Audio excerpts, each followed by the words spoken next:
Hey everyone, welcome back to Mr. Not Horror. If you're ready for a story that'll give you chills, make sure to like, subscribe, and let us know where you're listening from in the comments. Now, get cozy, relax, and let's begin today's spooky tale. A blanket of snow had fallen over the world, and the cabin sat like an isolated fortress in the middle of a vast, white wilderness. For Grace and her friends, the remote getaway seemed like the perfect way to celebrate New Year's Eve. The promise of laughter, warmth, and new beginnings seemed irresistible, far removed from the chaos of the city. But as they unpacked their bags and started a fire in the old stone hearth, Grace couldn't shake the feeling that something about the place was wrong. It started as a whisper of unease. While unloading their supplies, Grace noticed an odd shadow stretching across the snow outside, far from the tree line. It shouldn't have been there. No one was near it, and there were no footprints leading to or from the spot. When she mentioned it to her boyfriend, Aaron, he laughed it off. Probably just a cloud or something, he said, shrugging. But Grace couldn't ignore the chill that crept up her spine. That evening, the group settled in, toasting to the coming year with mugs of spiked cocoa. The cabin's rustic charm made it easy to forget Grace's unease, at least until the power went out. Darkness enveloped them, and the only light came from the flickering flames in the fireplace. "It's probably just the snow," Aaron said, lighting a candle. But when Grace looked out the window, she saw it again, that same shadow, impossibly elongated and unmoving in the moonlight. "There's something out there," she whispered to the group. They all crowded around the window, squinting into the night. The shadow remained, unyielding and still, as if daring them to come closer. "Let's check it out," said Tyler, the self-proclaimed adventurous one. Grace protested, but he and Aaron bundled up and stepped outside, their flashlights cutting through the dark. From the window, Grace watched their lights bobbing closer to the shadow. Then, suddenly, the lights flickered and went out. "Tyler! Aaron!" Grace called, her voice trembling. There was no response. Seconds later, the power returned, flooding the cabin with harsh, artificial light. When Grace looked outside again, the shadow was gone, and so were Tyler and Aaron. Panic set in. The remaining friends, Mia and Jordan, tried to reassure Grace. "They probably went to explore," Mia said, though her voice betrayed her doubt. But hours passed, and there was no sign of them. The snowstorm outside grew fiercer, and any attempt to search for them would be suicide. When midnight struck, an eerie stillness fell over the cabin. The fire in the hearth sputtered and died, plunging the room into darkness once more. And then they heard it, a soft, rhythmic tapping on the window. Grace's breath hitched as she turned to see a handprint forming on the frosted glass. But it wasn't a normal hand. The fingers were impossibly long, and the palms seemed twisted, as though broken. Jordan grabbed a poker from the fireplace and moved toward the window. "Stay back," he ordered, his voice shaking. But as he neared the glass, the tapping stopped, and the handprint faded away. They all stared, waiting for something, anything, to happen. And then, from the shadows of the room, came a whisper. "Leave." The voice was low and guttural, and it seemed to come from everywhere at once. Grace froze, her heart hammering in her chest. Mia screamed, clutching at Grace's arm. Jordan swung the poker wildly, but it hit nothing but air. The room seemed to close in around them, the shadows deepening and twisting as if alive. "We have to get out of here," Grace said, pulling Mia toward the door. But when they opened it, the snow outside was piled high, far higher than it had been just hours before. It was as if the storm had conspired to trap them inside. Throughout the night, the whispers continued, growing louder and more insistent. Grace tried to stay calm, but the oppressive fear was suffocating. When she finally fell into a fitful sleep, she dreamed of the shadow. Only this time, it was inside the cabin, standing over her, its featureless form radiating malice. When she awoke, Mia was gone. Jordan sat in a corner, muttering to himself, his eyes wide and unblinking. Grace shook him, trying to snap him out of it, but he only repeated the same phrase over and over. "It's coming for us." Grace knew she couldn't stay any longer. Summoning every ounce of courage, she grabbed her coat and forced the door open. The snow was waist deep, but she pushed through it, the icy wind biting at her skin. She didn't know where she was going. She just needed to get away. As she trudged through the snow, she became aware of a presence. She didn't dare look back, but she could hear the crunch of footsteps that didn't match her own. The shadow was following her, its oppressive energy growing stronger with each passing moment.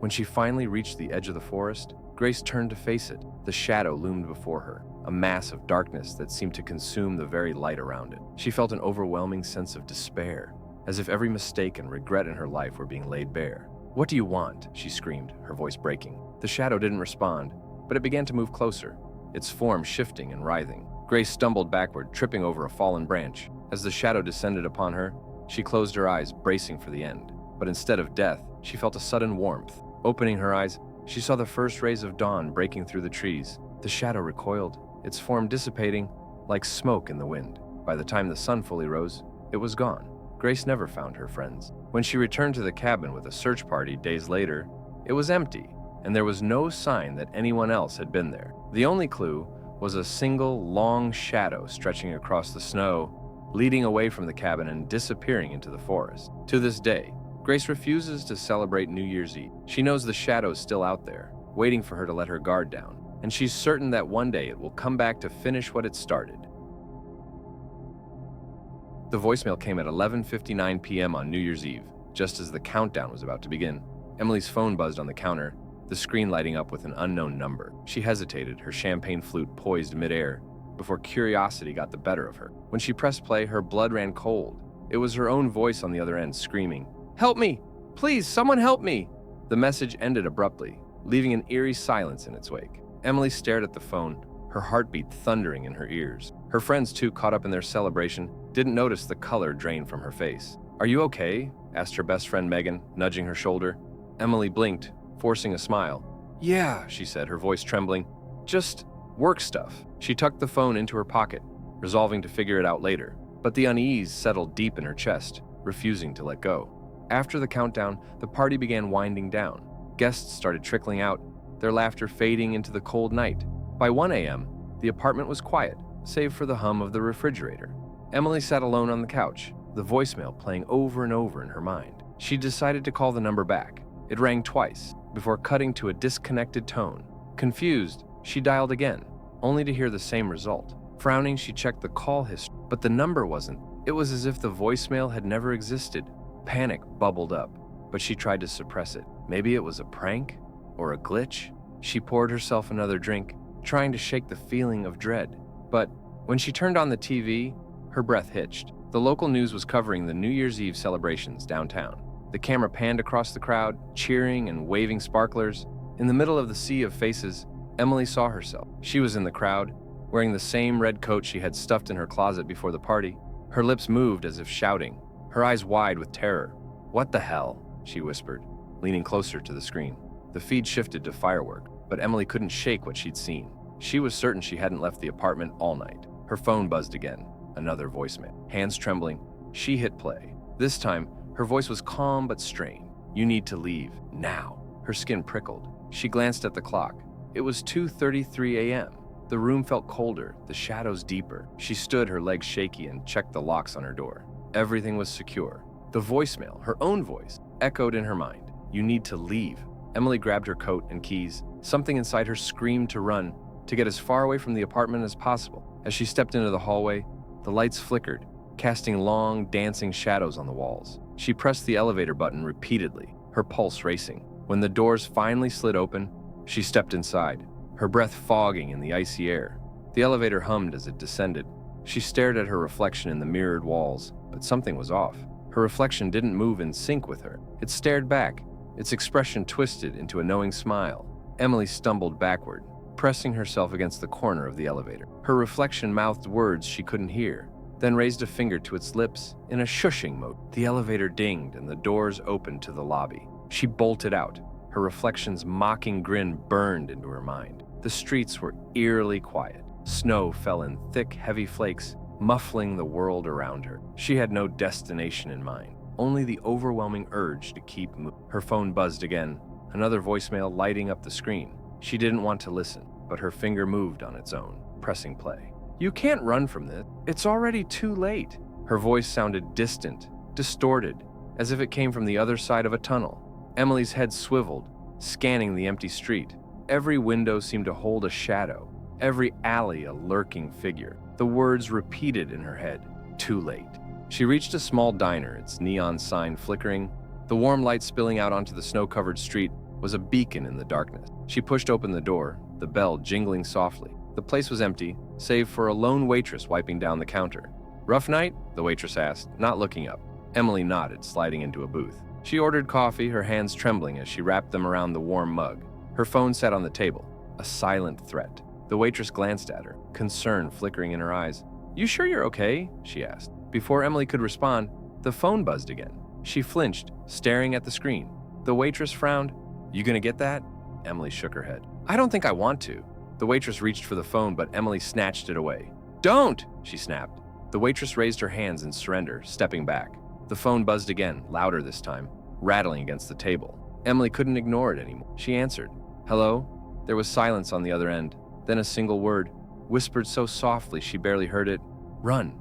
The diner lights flickered and the room seemed to stretch, the walls bending and warping. The waitress's face twisted into something unrecognizable, her eyes black as coal. Emily screamed, shoving herself out of the booth and stumbling into the street. She ran blindly, her breath forming clouds in the freezing air. The city around her was unrecognizable, its buildings distorted and looming. The snow seemed heavier, pulling at her feet, slowing her down. And always she felt it, the present, something just behind her, watching, waiting. When she finally stopped, gasping for air, she found herself back at her apartment building. She didn't remember running in a circle, but there it was, looming above her, like a sentinel. The lights in her window were on, though she knew she had turned everything off. Against her better judgment, she went inside. The elevator doors opened before she pressed the button, and the ride up was silent, save for the pounding of her heart. When she reached her floor, she saw her apartment door ajar, light spilling into the hallway. Inside, she found herself sitting on the couch. Her other self looked up, meeting her eyes with an expression of pure terror. "You should have listened," the doppelganger said, its voice layered with hers. "Now, it's your turn." The lights went out, and Emily screamed as darkness swallowed her whole.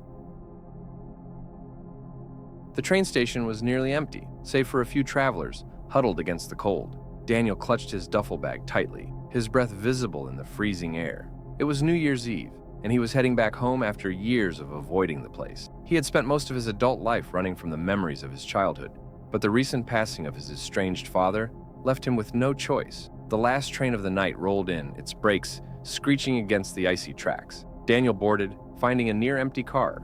A tired-looking man sat in one corner, and a young woman stared out the window, lost in thought. Daniel took a seat near the middle, close enough to others to feel less alone, but far enough to avoid conversation. The train lurched forward, the sound of the engine echoing through the empty car. Daniel pulled out his phone, but there was no signal. He sighed and leaned back, staring at the dim overhead lights that flickered occasionally. He tried to shake the feeling of unease creeping up his spine, attributing it to the stress of returning to a place he'd tried so hard to forget. Minutes passed, and the train plunged into a long, dark tunnel. The lights flickered again, this time longer, casting the car into brief moments of total darkness. When the lights came back on, Daniel noticed something strange. The tired-looking man was gone. The seat where he'd been sitting was empty, and there was no sign he'd ever been there. Daniel frowned, glancing around. Did he get off? He murmured to himself. The young woman didn't seem to notice or care, her gaze still fixed on the window. Daniel shook his head, chalking it up to his imagination. Maybe the man had moved to another car. The train emerged from the tunnel, and Daniel tried to relax, but the unease grew stronger. He felt like he was being watched. He glanced around again, his eyes scanning the empty seats and the shadowy corners of the car. Nothing seemed out of place, yet the feeling persisted. A crackling noise came over the intercom, followed by the conductor's. It sounded distorted, as though coming from a great distance. "Ladies and gentlemen, we are experiencing technical difficulties. Please remain seated." The intercom cut off abruptly, leaving only the hum of the train. Daniel's unease deepened. He looked at the young woman, but she hadn't moved. Her reflection in the window seemed wrong, though. Her face in the glass didn't match her expression. It was smiling. Daniel's breath caught. He blinked, and the reflection returned to normal. "This is just exhaustion," rubbing his temples. "I'm seeing things." The train entered another tunnel, the darkness swallowing them whole. The lights flickered more violently this time, plunging the car into intermittent blackness. When the lights stabilized, Daniel's heart stopped. The young woman was gone. Her seat was empty, her coat and bag still there. Panic set in. Daniel stood, his eyes darting around the car. "Hello?" he called out, his voice trembling. There was no response. He moved toward the door connecting to the next car, but it wouldn't budge. He pulled harder, but it was as if the door was sealed shut. Frustrated, he turned back to his seat, only to find that his duffel bag. "What the hell is going on?" he whispered. He scanned the car again, his pulse racing. The train's hum seemed louder, more menacing, and the walls of the car felt like they were closing in. The intercom crackled to life again, the conductor's voice more distorted than before. "Next stop. Nowhere." A chill ran down Daniel's spine. The lights flickered once more, and he saw them. Figures. Dark, shadowy figures standing at the far end of the car. Their forms were indistinct, but their presence was oppressive. They didn't move, didn't speak, but Daniel could feel their eyes on him. The lights went out completely, plunging the car into darkness. Daniel's breath came in short, panicked gasps. He fumbled for his phone, the screen casting a faint glow. When he turned it on, the figures were closer. They were no longer at the far end of the car. They were right in front of him. He stumbled backward, dropping the phone. The train lurched violently and Daniel fell to the floor. He could feel the figures around him, their cold presence pressing against his skin. A whisper filled the air, low and guttural. "You shouldn't have come back." The train screeched to a halt and Daniel was thrown forward. When he looked up, the figures were gone. The lights flickered back on and the car was empty again. His duffel bag was back in his seat, untouched. The doors hissed open, revealing a station that shouldn't have been there. It was ancient, crumbling and bathed in a sickly green light. A sign above the platform read, "End of the line." Daniel didn't want to step out, but something compelled him. He grabbed his bag and exited the train, the air thick with decay. The moment his foot touched the platform, the train doors closed behind him and the train vanished into the darkness. He was alone, or so he thought. A low growl echoed through the station and shadows began to move. Daniel's instincts screamed at him to run, but his legs wouldn't obey. The shadows closed in, and the last thing he heard before the darkness consumed him was the sound of the train's whistle, distant and mournful. The train station was nearly empty, save for a few travelers huddled against the cold. Daniel clutched his duffel bag tightly, his breath visible in the freezing air. It was New Year's Eve, and he was heading back home after years of avoiding the place. He had spent most of his adult life running from the memories of his childhood, but the recent passing of his estranged father left him with no choice. The last train of the night rolled in, its brakes screeching against the icy tracks. Daniel boarded, finding a near-empty car.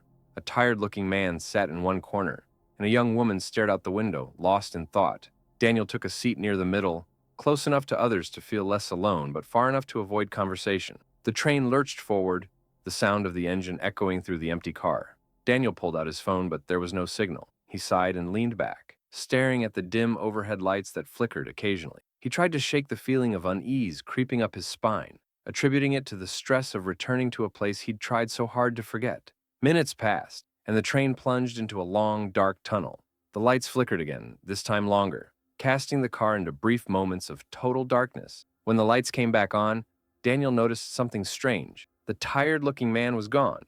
The seat where he'd been sitting was empty, and there was no sign he'd ever been there. Daniel frowned, glancing around. "Did he get off?" he murmured to himself.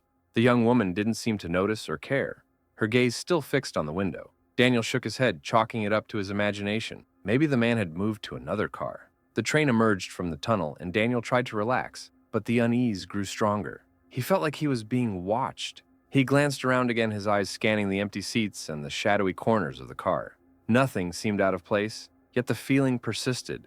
A crackling noise came over the intercom, followed by the conductor's voice. It sounded distorted, as though coming from a great distance. "Ladies and gentlemen, we are experiencing technical difficulties. Please remain seated." The intercom cut off abruptly, leaving only the hum of the train. Daniel's unease deepened. He looked at the young woman, but she hadn't moved. Her reflection in the window seemed wrong, though. Her face in the glass didn't match her expression. It was smiling. Daniel's breath caught. He blinked, and the reflection returned to normal. "This is just exhaustion," rubbing his temples. "I'm seeing things." The train entered another tunnel, the darkness swallowing them whole.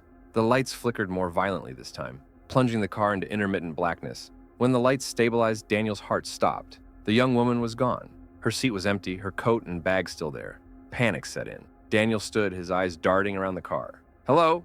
he called out, his voice trembling. There was no response. He moved toward the door connecting to the next car, but it wouldn't budge. He pulled harder, but it was as if the door was sealed shut.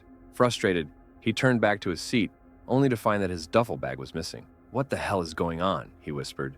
He scanned the car again, his pulse racing. The train's hum seemed louder, more menacing, and the walls of the car felt like they were closing in. The intercom crackled to life again, the conductor's voice more distorted than before. "Next stop." Nowhere. A chill ran down Daniel's spine. The lights flickered once more, and he saw them. Figures. Dark, shadowy figures standing at the far end of the car. Their forms were indistinct, but their presence was oppressive. They didn't move, didn't speak, but Daniel could feel their eyes on him. The lights went out completely, plunging the car into darkness. Daniel's breath came in short, panicked gasps. He fumbled for his phone, the screen casting a faint glow. When he turned it on, the figures were closer. They were no longer at the far end of the car. They were right in front of him. He stumbled backward, dropping the phone. The train lurched violently and Daniel fell to the floor. He could feel the figures around him, their cold presence pressing against his skin. A whisper filled the air, low and guttural. "You shouldn't have come back." The train screeched to a halt, and Daniel was thrown forward. When he looked up, the figures were gone. The lights flickered back on, and the car was empty again. His duffel bag was back in his seat, untouched. The doors hissed open, revealing a station that shouldn't have been there. It was ancient, crumbling and bathed in a sickly green light. A sign above the platform read, "End of the line." Daniel didn't want to step out, but something compelled him. He grabbed his bag and exited the train, the air thick with decay. The moment his foot touched the platform, the train doors closed behind him, and the train vanished into the darkness. He was alone, or so he thought. A low growl echoed through the station, and shadows began to move. Daniel's instincts screamed at him to run, but his legs wouldn't obey. The shadows closed in, and the last thing he heard before the darkness consumed him was the sound of the train's whistle, distant and mournful. The air inside the small village pub was thick with laughter and warmth, a stark contrast to the cold, lonely journey Daniel had endured earlier. Sasha, a regular, sat at the corner table nursing her pint of ale. Tonight was different, though. She kept her gaze locked on the empty seat beside her. She'd been hearing whispers around town. Another traveler vanished on the midnight train. "Another one?" the bartender, Thomas, asked, wiping a glass clean with his rag. "We're cursed, I tell you. That train route should have been shut down decades ago." Sasha nodded, leaning closer, lowering. "I heard people's last memories in that tunnel were whispers, warning. It's this town bringing to finish their loop." The night was unusually silent as Emma drove down the winding forest road, the trees towering on either side like dark sentinels. Her car's headlights barely pierced the thick fog that clung to the ground, making the path ahead feel endless. It was New Year's Eve, and Emma was heading to her grandparents' secluded cabin, a family tradition she had kept alive despite the strange events that had plagued previous visits. She glanced at the dashboard clock. 11:15 p.m. Almost there, she gripping the steering wheel tighter as the road grew narrower. The isolation always unnerved her, but tonight felt different, heavier, as if the woods were watching her. Her phone buzzed on the passenger, startling her. She picked it up, glancing quickly at the screen. A text from her cousin Lily. "Drive safe. Weird stuff happens in those woods at night." Emma chuckled nervously, typing back a quick, "Will do." She placed the phone down and focused on the road. Suddenly, a shadow darted across the headlights. Emma slammed on the brakes, her heart racing. The car skidded to a halt, and she peered out into the fog. Nothing. She rolled down the window, the cold air biting her skin. "Hello?" she called out. Only silence answered. Shaking her head, she rolled the window back up and continued driving. She told herself it was just an animal, but her unease grew. The trees seemed closer now, their gnarled branches reaching out like claws. The fog thickened, and her headlights struggled to illuminate more than a few feet ahead. Finally, she saw the familiar wooden sign for the cabin. Relieved, she turned onto the gravel driveway. The cabin's lights were on, but her grandparents always went to bed early. She parked the car and stepped out, the crunch of gravel underfoot sounding unnaturally loud in the stillness. As she approached the front door, she noticed something odd. The door was slightly ajar. Emma hesitated, her pulse quickening. She pushed it open slowly, the hinges creaking ominously. "Grandma? Grandpa?" she called out. No response. The cabin was dark, the only light coming from the moon filtering through the windows. Emma fumbled for the light switch, but when she flipped it, nothing happened. The power must be out, she thought. She pulled out her phone and turned on the flashlight. The beam cut through the darkness, revealing the familiar, cozy interior. Everything seemed normal, except for the cold. The cabin was freezing, far colder than it should have been, even with the power out. Emma shivered, pulling her coat tighter around her.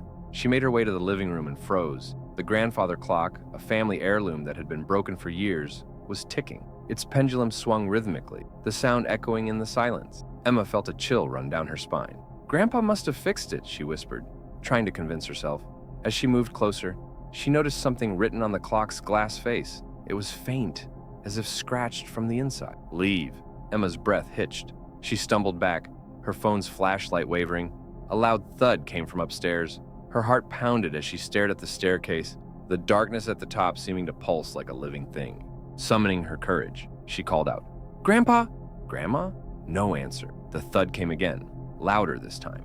Against her better judgment, Emma climbed the stairs, each step creaking under her weight. The hallway was even colder, her breath forming clouds in the air. She checked the first bedroom, empty. The second, empty. When she reached the door to the attic, she hesitated. The door was closed, but a faint scratching sound came from the other side. Emma's hand shook as she reached for the doorknob. She twisted it slowly, the door creaking open to reveal the attic, lit only by the moonlight streaming through a small window. The scratching stopped. The room was empty, save for old furniture and boxes. Then she saw it. In the corner, near the window, a figure stood motionless. It was tall and thin, its features obscured by shadow. Emma's flashlight flickered as she pointed it at the figure. For a moment, she thought it was just an old coat hanging on a rack, but then it moved. Emma screamed, dropping her phone. The light spun wildly as it hit the floor, casting erratic shadows. The figure took a step toward her, its movements unnatural, like a puppet on strings. She backed away, her foot catching on a loose floorboard. She fell hard, the air knocked out of her. The figure loomed over her, its face still hidden. It reached out with a long, bony hand, its fingers stretching impossibly far. Emma scrambled backward, her hand finding her phone. She grabbed it and shone the light directly at the figure's face. It had no eyes, just empty sockets that seemed to absorb the light. Its mouth twisted into a grotesque grin, revealing rows of jagged teeth. The thing let out a guttural growl, and Emma's fight-or-flight instincts kicked in. She bolted down the stairs, not daring to look back. She ran out of the cabin, her car keys clutched tightly in her hand. She jumped into the car and locked the doors, her hands shaking as she fumbled to start the engine. The headlights illuminated the driveway, and for a moment she thought she was safe.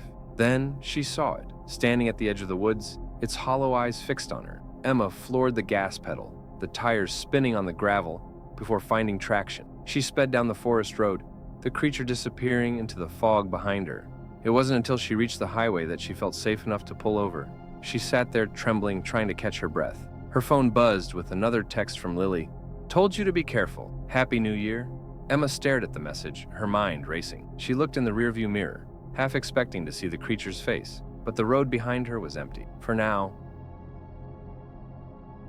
The biting cold winds swept through the empty streets as David trudged through the snow, his boots crunching with each step. The New Year's celebration was in full swing downtown, but David had no interest in noisy crowds or fireworks. He had chosen to spend the night alone, driving to his late grandmother's house on the outskirts of town to reflect on the year that had passed. The house had been abandoned since her death 2 years ago. It was a small, weathered structure with peeling paint and a sagging roof. Despite its state of disrepair, it held countless memories of David's childhood. He had spent countless summers there, listening to her stories about the world, her superstitions, and the strange occurrences that seemed to follow their family. As he approached the house, the sight of its dark silhouette against the snowy landscape sent a chill down his spine. He unlocked the creaking front door and stepped inside. The air was stale, heavy with the scent of dust and decay. David turned on his flashlight and began exploring, his footsteps echoing through the empty rooms. He made his way to the living room, where his grandmother's favorite rocking chair still sat by the fireplace. It swayed slightly, though there was no breeze. David frowned but brushed it off as a trick of the wind. He set down his backpack, pulled out a thermos of coffee, and settled on the worn sofa. The hours passed quietly. David sifted through old photo albums, smiling at the memories they brought back. He barely noticed the time until his phone buzzed. The screen displayed 11:58 p.m. He decided to step outside to watch the fireworks from the distant city skyline. As he opened the door, he noticed something odd. The snow in the yard was untouched, pristine, except for a single set of footprints leading from the forest edge to the house. They were deep and fresh, but he hadn't heard anyone approach. A cold dread settled over him. He followed the trail with his flashlight, but the prints stopped abruptly a few feet from the porch, as if the person had vanished. David's heart pounded. He went back inside, locking the door behind him. He tried to shake the unease as he checked his phone again. Midnight. A chorus of fireworks erupted in the distance, their colors faintly visible through the frosted windows. He sighed, trying to focus on the sound, but a faint noise from upstairs caught his attention. It was a soft, rhythmic tapping, like someone gently knocking on the floorboards. David froze, his mind racing. The house was supposed to be empty. Summoning his courage, he grabbed a fireplace poker and climbed the stairs, the old wood groaning under his weight. The tapping grew louder as he reached the second floor. It was coming from his grandmother's bedroom. The door was slightly ajar, and the sound stopped the moment he touched it. He pushed the door open, his flashlight revealing the bed was made, just as they had left it after her passing. The only thing out of place was a photograph on the nightstand, one he hadn't seen before. It was an old black and white picture of his grandmother as a young woman, standing in front of the house. Beside her was a man he didn't recognize, his face partially obscured by shadow. David picked up the photo, and as he did, a chill ran through him. The man's shadowy figure seemed to shift, his head turning slightly to face the camera. A sudden, deafening bang from downstairs made David drop the picture. He bolted down the stairs, gripping the poker tightly. The front door was wide open, snow blowing in. He slammed it shut, locking it again, his breath visible in the freezing air. As he turned, he saw it. A figure standing in the living room, its back to him. It was tall and thin, draped in tattered clothing that seemed to move as if caught in a breeze. David's flashlight flickered and the figure began to turn. "Who are you?" David demanded, his voice trembling. The figure didn't respond. Instead, it raised an arm, pointing toward the rocking chair. The chair began to rock violently, the sound echoing through the house. David stepped back, his legs shaking. The figure took a step toward him, and the flashlight died completely. He was plunged into darkness, the only sound the creaking of the rocking chair and his own ragged breathing. In the pitch black, a voice whispered, low and gravelly, "You shouldn't have come back." David screamed, stumbling backward. He fumbled for his phone, using its screen for light. The figure was gone, but the rocking chair still moved. He didn't wait to see what would happen next. Grabbing his backpack, he bolted out of the house and into the snowy night. As he reached his car, he looked back at the house. In the upstairs window, a shadow stood watching him. He jumped into the driver's seat, started the engine, and sped away, the tires skidding on the icy road. When he finally reached the safety of the city, he parked under a street lamp and sat in the car, his hands shaking. His phone buzzed again. It was a message from an unknown number. The text read, "See you next year." David stared at the screen, his blood running cold. He deleted the message, but the unease never left him. No matter how far he drove, he couldn't shake the feeling that something had followed him. Somewhere far behind him, the rocking chair creaked. The winter wind howled through the narrow streets as Laura hurried home, her scarf pulled tight against the biting cold. It was New Year's Eve, and the streets were unusually quiet, with most people celebrating indoors. Laura preferred it that way. She had never been one for crowds or loud parties. This year, she planned to spend the evening alone with a good book and a warm cup of tea. As she turned the corner to her apartment building, she noticed something strange. A man stood at the edge of the street, partially obscured by the shadows of a flickering street lamp. He was tall, dressed in an old-fashioned coat and hat that seemed out of place. Laura hesitated, her footsteps slowing. The man didn't move, but she could feel his eyes on her. "Can I help you?" she called out, her voice wavering slightly. The man tilted his head but said nothing. Unnerved, Laura quickened her pace, her boots crunching on the icy pavement. She glanced back once she reached her building, but the man was gone. Shaking her head, she muttered to herself, "Get a grip, Laura. It's just some weirdo." Inside her apartment, the warmth was a welcome relief. She locked the door behind her and double-checked it for good measure. The encounter had left her on edge, but she was determined not to let it ruin her night. She changed into her coziest pajamas, made a cup of tea, and settled into her favorite chair by the window. The city skyline was visible in the distance, its lights twinkling against the dark sky. As midnight approached, she could faintly hear the sounds of fireworks and cheering from afar. She felt a pang of loneliness but pushed it aside. This was her choice, and she was content with it. Just as she was about to open her book, a soft knock echoed through the apartment. Laura froze. The sound was faint but unmistakable, coming from her front door. She set her tea down, her heart racing. "Who is it?" she called out, trying to keep her voice steady. No response. The knock came again, louder this time. Laura's hands shook as she approached the door. She peered through the peephole, but the hallway was empty. Swallowing hard, she unlocked the door and opened it slightly. The chain still in place, the corridor was deserted. Only the dim light of the hallway bulb illuminated the space. She stepped back, closing the door firmly. "It's just kids messing around," she told herself, trying to ignore the gnawing fear in her stomach. She returned to her chair, but the peace she had felt earlier was gone. Her eyes kept darting to the door, and every creak of the old building set her nerves on edge. Midnight came and went, the sound of distant fireworks fading into the night. Just as she was beginning to relax, her phone buzzed on the coffee table. The screen lit up with a message from an unknown number. "Enjoying your night alone?" Laura's blood ran cold. Her hands trembled as she typed back, "Who is this?" The response was immediate. "Someone who's closer than you think." Panic set in. She bolted to the door, checking the locks again. She grabbed her phone and dialed the police. But as the line connected, the power in her apartment cut out, plunging her into darkness. "Hello?" she whispered into the operator's voice crackled on the other end. But before Laura could explain, the call disconnected. The screen of her phone went black, the battery inexplicably drained. A faint tapping sound came from the window. Laura turned slowly, her breath catching in her throat. Outside, silhouetted against the faint glow of the city lights, was the man from the street. His face was pressed against the glass, his breath fogging it up as he stared at her with unblinking eyes. Laura backed away, her mind racing. She grabbed a lamp, holding it like a weapon, as she darted toward the bathroom, locking herself inside. She sat on the cold tile floor, her heart pounding in her ears. The tapping continued, growing louder and more insistent. Then it stopped. For a moment, there was silence. Laura held her breath, straining to hear anything. Suddenly, the bathroom door rattled violently, as if someone was trying to force it open. She screamed, clutching the lamp tighter. "Leave me alone!" she cried, her voice echoing in the small space. The door stopped shaking. Laura listened, the silence almost more terrifying than the noise. Slowly, she unlocked the door and opened it a crack. The apartment was empty. The window was closed. The power was back on, and her phone lay on the coffee table, fully charged. Everything looked normal, but Laura knew better. She didn't sleep that night, her eyes fixed on the door, waiting for the next knock. The message from the unknown number stayed on her phone, a chilling reminder that someone or something had been there. When the sun finally rose, she packed a bag and left the apartment, vowing never to return. But even as she drove away, she couldn't shake the feeling that she was being watched, that the man from the street was still out there, waiting for his next visit. Alex had never been one to make New Year's resolutions. It was a silly tradition to him, one that often led to broken promises, but this year was different. He had hit rock bottom. His career was a mess, his relationships were fractured, and he felt like he was drowning in his own indecision. As the clock ticked toward midnight on New Year's Eve, a quiet desperation gnawed at him. At a crowded party in a dimly lit house, surrounded by faces he barely knew, Alex made a choice. He would resolve to change his life. He would become the man he was supposed to be. In that moment, he could feel the weight of his own failure pressing down on him, but also a flicker of hope. A new beginning.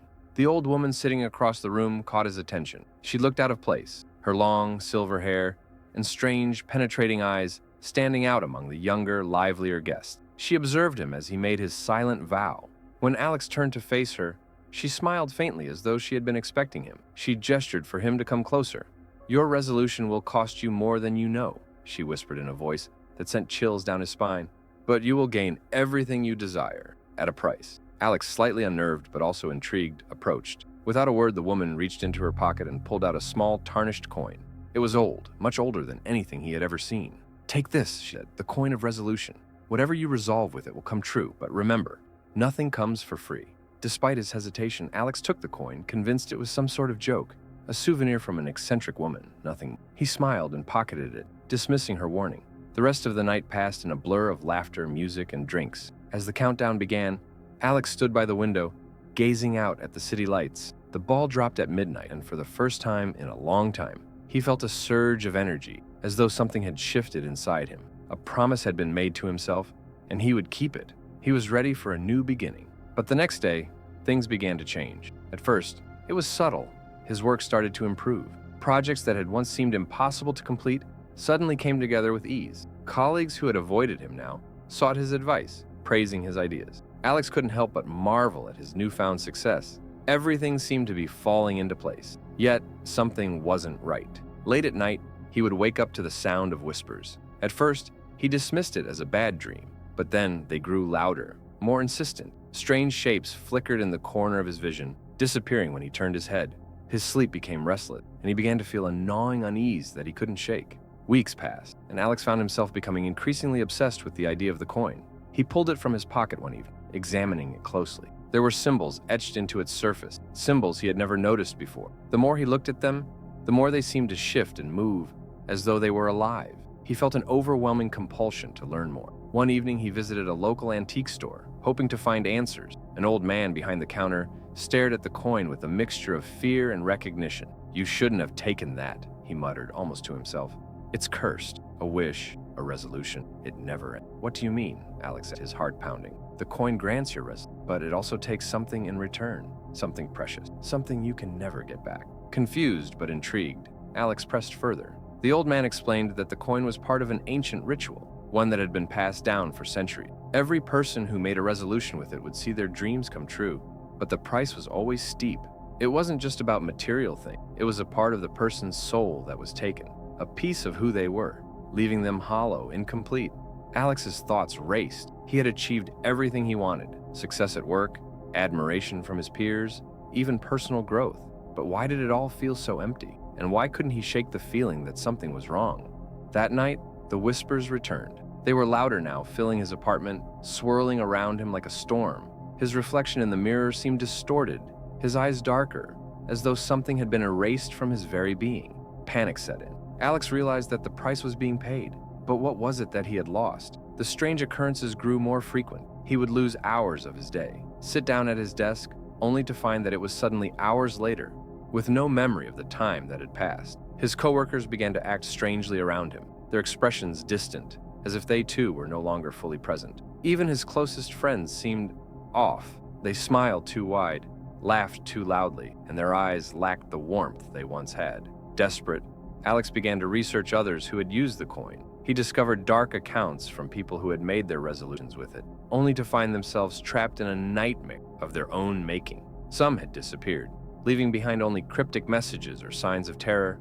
Others had gone mad, unable to remember who they were or what they had lost. Alex realized that he wasn't just becoming a success, he was becoming someone else, someone hollow, someone empty. One evening, while rummaging through old books at the library, Alex stumbled upon a journal belonging to a man who had made a similar resolution decades ago. The man wrote of his own transformation, how his life had seemingly improved in every way, only to be consumed by a creeping darkness. In the end, the man had attempted to destroy the coin, but it had only come back, stronger than before. There was no escaping the curse. Alex knew he had to act. He had to find the woman who had given him the coin, the woman who had warned him. He returned to the party where he had first received it, hoping to find some clue.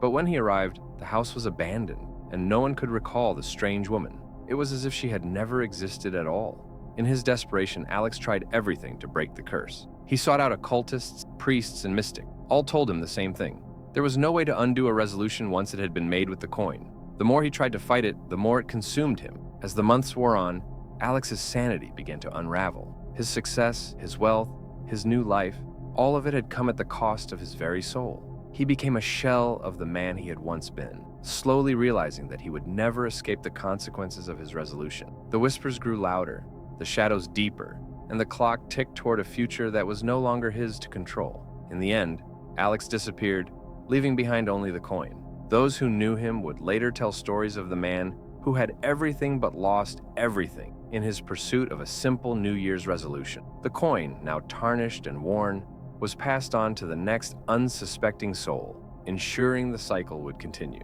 And so, the curse endured, year after year, with no end in sight.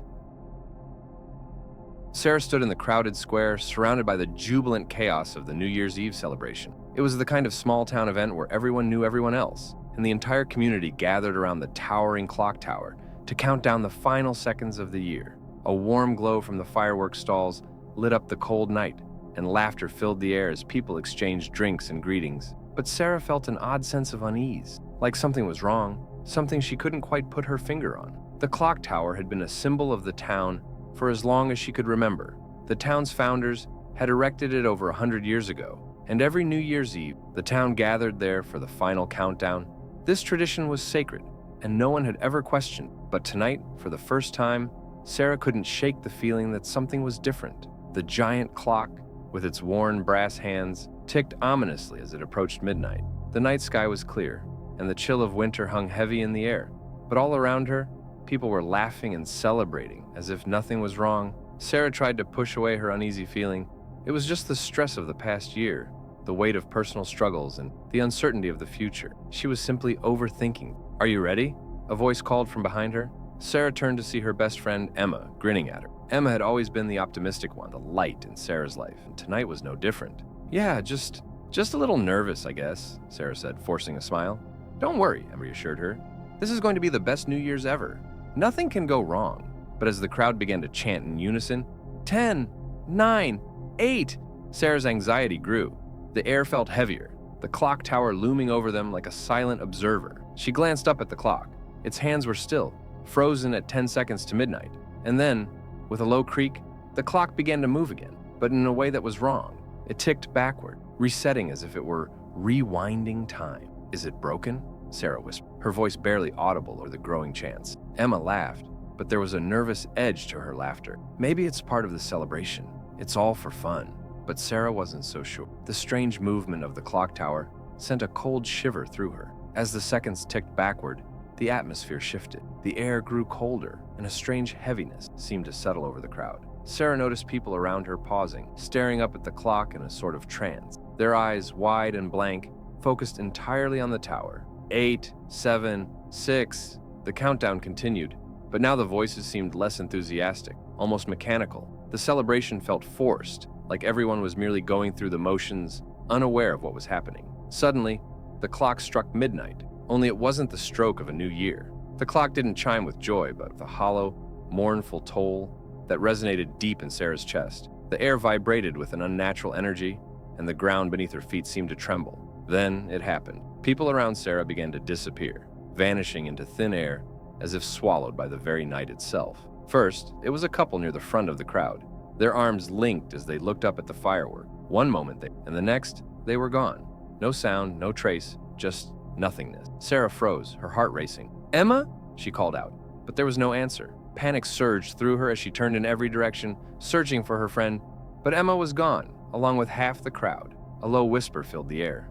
It wasn't from anyone around her, but from the clock itself. The whisper grew louder, until it became an eerie, unearthly voice, resonating deep within her bones. Time is lost. The past returns. The dead are here. Terrified, Sarah stumbled back as the clock tower began to shift, its face distorting and flickering like an old film reel. The image of the clock's hands twisted in impossible angles, and she saw faces, distorted, haunting faces, appear behind the glass, their eyes hollow and cold. They seemed to be watching her, reaching out with invisible hands, begging her to join them. But then, just as quickly as it began, the clock froze again, this time stuck at midnight. The crowd was gone, and Sarah was left standing alone in the square, surrounded by an eerie silence. The cold wind whipped through the streets, and the lights of the celebration flickered out one by one, leaving the town in complete darkness. Sarah didn't know how long she stood there, paralyzed with fear. But when she finally moved, it was with the instinct to run. She turned and sprinted toward the exit, but the streets of the town had changed. The familiar landmarks she had known her entire life were gone. Buildings that had once stood proudly now crumbled, their windows shattered, their doors boarded up. The town was no longer the place she had known. It was a twisted, decaying version of itself. She ran blindly, desperate to escape whatever nightmare had consumed her reality. But as she turned another corner, she stopped dead in her tracks. The clock tower stood before her, just as it had when the countdown had started. But now, it was different. It wasn't the same clock that had counted down the new year. It was broken, its face cracked and smeared with blood. The hands no longer moved forward or backward. They simply ticked, endlessly. Sarah realized with growing dread that she was caught in a time loop. Every year at midnight, the same horror would play out again, and she would be forced to relive it. She could try to leave, but the town would always bring her back. The clock tower, with its cursed chimes, would reset time and the cycle would begin anew. As she approached the clock, the faces behind the glass turned toward her, their hollow eyes staring into her soul. The whisper returned, now louder, clearer. Time is ours. The past never leaves. In that moment, Sarah understood. The town was not just haunted by ghosts. It was trapped in a loop, condemned by the very clock that marked its passing years. The dead weren't just haunting it. They were trapped in time too, doomed to relive the same moments forever, unable to escape. And as the clock struck again, the cycle began once. Sarah felt herself pulled into the darkness, her soul intertwined with the others, destined to be one of the many faces behind the glass. When the clock strikes midnight again, it's not a new year. It's the same nightmare, over and over. The night air was crisp with the promise of something new. In the small town of Ashbrook, New Year's Eve had always been a special occasion. Each year, the residents gathered at the town's central park, where a grand firework display was held. It was the highlight of the year, a celebration of survival, of endurance, and of hope. Everyone from the elderly to the young gathered together, eyes skyward, waiting for the first explosion of color that would mark the beginning of a new year. But this year, for some reason, there was an unusual tension in the air. The park felt different to it. She had grown up in Ashbrook, and the sight of the fireworks always filled her with joy. Yet tonight, as the crowd swelled and the clock ticked closer to midnight, an unshakable feeling of dread filled her chest. Something wasn't right. She couldn't place it. Maybe it was the strange silence in the air, or the way the wind felt too still. The usual cheers, the laughter, the casual conversation, everything felt distant, hollow, as if the park itself was holding its breath.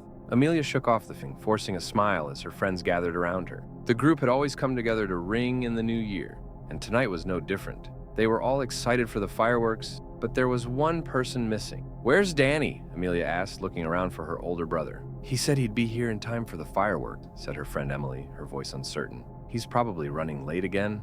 Danny had always been a little different. There were things about him that made people uneasy, though no one ever really spoke about it. The whispers in town spoke of his odd behavior in the past year, how he had grown withdrawn, how his once bright and lively nature seemed to have dimmed. People said it was just a phase, but Amelia wasn't so sure. The countdown began. 10, 9, 8. The crowd gathered closer, their voices rising in excitement. The air hummed with anticipation, but Amelia felt only an increasing sense of unease. Where was Danny? Suddenly, the fireworks. The first explosion of light filled the sky, casting fleeting shadows across the crowd. The crowd erupted in applause, but Amelia's eyes darted around, searching for Danny. The dazzling display above her felt foreign, almost sickening. She looked down at her phone, hoping for a message, a call, anything. And then, just as the fireworks began to light the sky in bursts of color, she saw him. Danny was standing at the edge of the park, his face pale and drawn, his eyes wide with something she couldn't place. There was no excitement in his, no joy or wonder. He was watching the fireworks, but his expression was hauntingly blank, as though he was in a trance. "Danny!" Amelia called out, pushing through the crowd to reach him. He didn't respond. Amelia's heart began to pound in her chest. She reached him, and when she touched his shoulder, he flinched violently, as though he hadn't realized she was there. "Amelia, you shouldn't have come," Danny whispered, his voice low and strained. "It's not real. None of this is real." "Danny, what are you talking about?" Amelia asked, her voice trembling. "Are you okay?"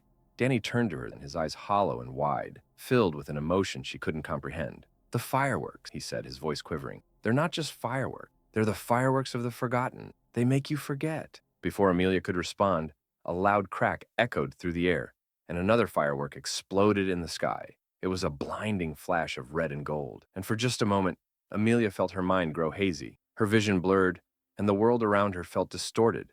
The noise of the crowd seemed to fade, and she heard a voice, faint and distant, whispering to her, "You're forgotten. You're all forgotten." "Danny!" she shouted, gripping his arm. "What do you mean? What's happening?" Danny's face twisted in pain. "I've been here before," he said, his voice barely above a whisper. "I've seen this happen. The fireworks, they take memories. They take everything. Every year, someone new forgets. Someone new gets lost." Amelia's breath caught in her throat. "What do you mean, gets lost?" Danny's eyes grew darker, as though something terrible was beginning to awaken within him. "This place, this night, it's cursed. The fireworks, they're not a celebration. They're a trap. They make you forget who you are. They erase everything. And once you forget, you're lost forever." Suddenly, the world around them to warp. The ground beneath Amelia's feet seemed to shift, and the sounds of the fireworks grew louder, more intense, until it was all she could hear. Her head began to spin, her thoughts growing fragmented. She grabbed Danny's arm, but he seemed so distant, so far away. A chilling laugh echoed in the distance, and Amelia whipped her head toward the sound. There, standing just outside the circle of light from the fireworks, was a figure, a tall, thin man dressed in dark clothing, his face hidden beneath a wide-brimmed hat. "Who is that?" Amelia whispered, her heart racing. Danny's face drained of color. "He's the keeper, the one who makes sure it all happened. The fireworks, they're his doing. He watches over those who forget. He's the one who decides who stays and who goes." Before Amelia could ask more, the ground beneath her feet gave way. Her vision swirled with flashing lights, and the world seemed to disintegrate around her. She clutched at the air, trying to hold on, but it felt like her very soul was being ripped away. In an instant, everything stopped. Amelia was lying on the cold ground, the fireworks still exploding above her, but the world was eerily silent. She sat up slowly, feeling an overwhelming sense of confusion. She couldn't remember how she had gotten here or what had just happened. The people around her were all still cheering, still celebrating, as if nothing had changed. She looked around for Danny, but he was gone. She felt a pang of panic. Had he left her? Had he disappeared like he said he would?